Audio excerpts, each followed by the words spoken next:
This is a virtual cave that once was an old building in Seoul, and its name was ASEA Shopping Center, and it is demolished now.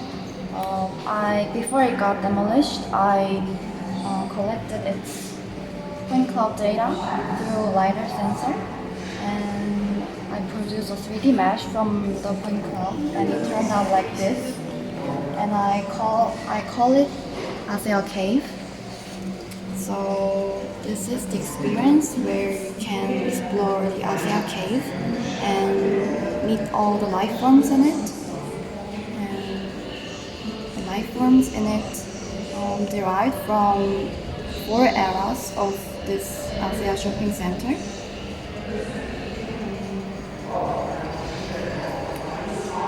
The 4 eras are equipment store, movie theater, the church, and the deconstruction site.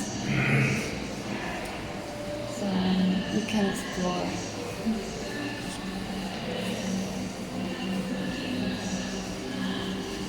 Thanks so much. So I think this is a new way of a place to exist, not in a physical form, but in a form of a virtual cave. So I wanted to explore what are the new ways of a place to exist. So this is an experiment.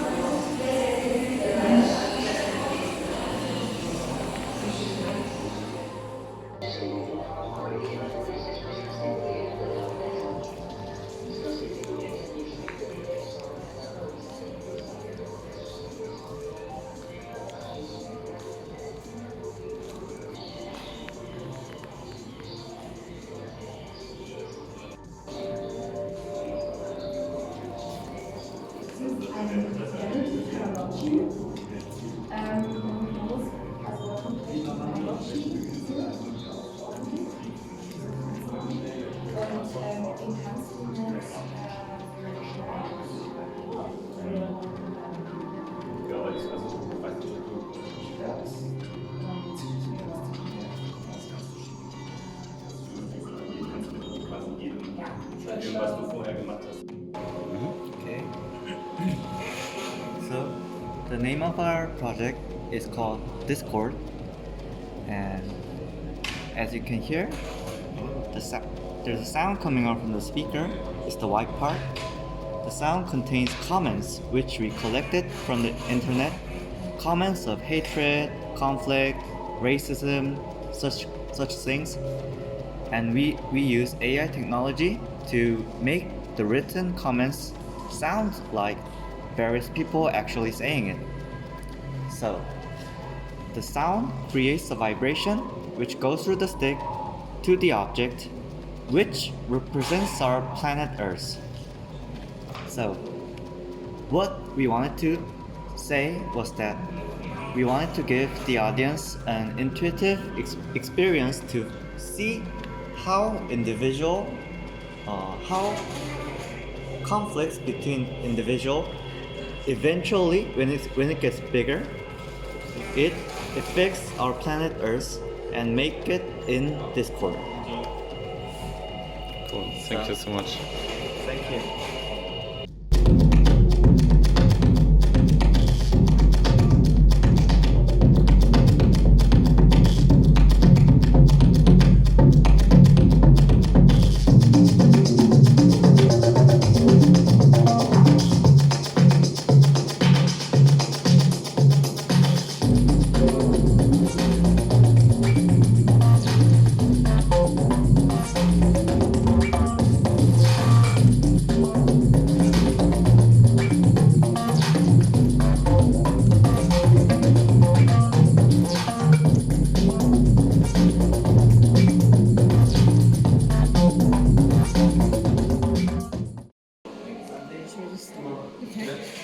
This is a generative art design made by Touch Designer, which is a data visualization tool.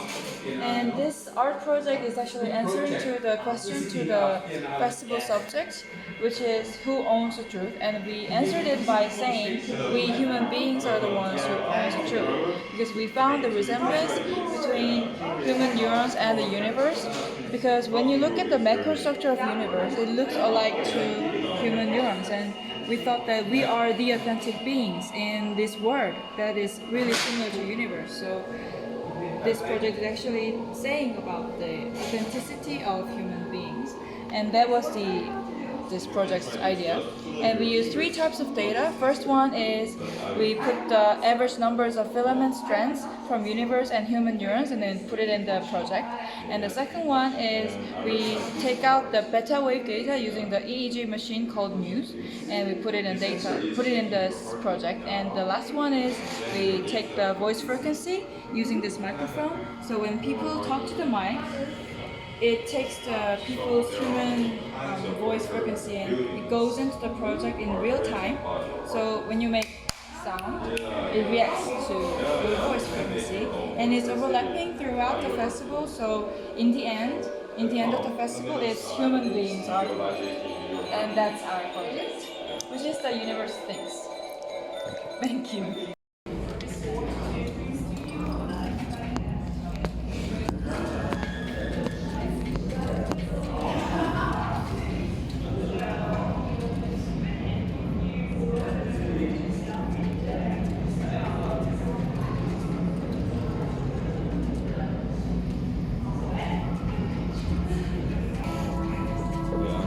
The sensor is checking your heartbeat now and send your data to PC. And there are many kinds of virtual buildings that are created by your heartbeat. So that pump in the middle side, colored rainbow, is visualizing your heartbeat. So you can check, you can make your own virtual city in this place by your heartbeat. So if your heartbeat is increasing more faster, the building creation speed is changing more faster and quickly. So we tend to many kinds of technology these days, virtual city or virtual human, and many kinds of things could not exist without human beings. So we try to describe that virtual space is created by our human beings. The human being means our heartbeat.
project, we try to repair the fabric, we try to repair clothes to work a little bit against the fast fashion industry that, like, as soon as there's a little mistake, they throw it away. And it works by spraying polyester fibers on the hole, and thereby it like patches the hole and fixes the material and holds it better together. It works with these two collaborative robots that interact and collaborate with each other and also with us. That means we need to tell them where the holes are by just moving it directly to the hole, and then the process works all automated and moves to the holes with her.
Coexistence between a robotic system and reishi mushrooms, and the project started from the first idea that because we know there's these signals exchange in the mycelium, which is a form of communication, if there would be an option for an internal communication between the robotic system and the reishi.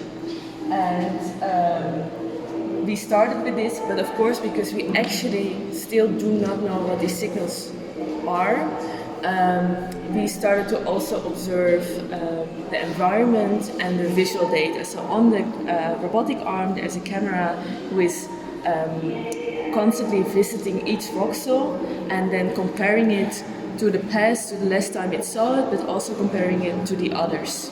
So it knows basically in which state each voxel is, what the growth rate is, and also how the environment is in that moment. And based on that, it creates a care value with which it decides how long it should stay above each voxel. And in this way, the reishi are basically, with their growth, influencing the robotic system. And on the other hand, because reishi are light sensitive, they grow always towards the light. So over time, you start seeing in their fruiting bodies a reflection of who in the system needed in the end the most care and attention. And since this system is going on between them, and we were also so interested if there is maybe a future possibility to find a form of biocomputing, with the sensors we also are observing from two voxels the biosignals, which you see here with the very colorful cables going into the mycelium. And that is the visualization you see on the screen. Because there you see all the data we're getting in, the temperature, CO2, humidity, and the two reishi. And they are disturbing the circles. Each of the data is connected to a circle in the visualization in ratio to each other. And over time, we create from every day a visualization, like how much these things relate to each other, to start to see if there's any pattern. And yeah, I think in that way Zoe is a first step to find out if there's a possibility for more nature-driven technology instead of only human-driven. And that's it.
So that was Ars Electronica 2023, and I had an absolutely amazing time. I saw so many fantastic projects and got to talk with amazing, beautiful people that just create art with technology, and it's absolutely inspirational.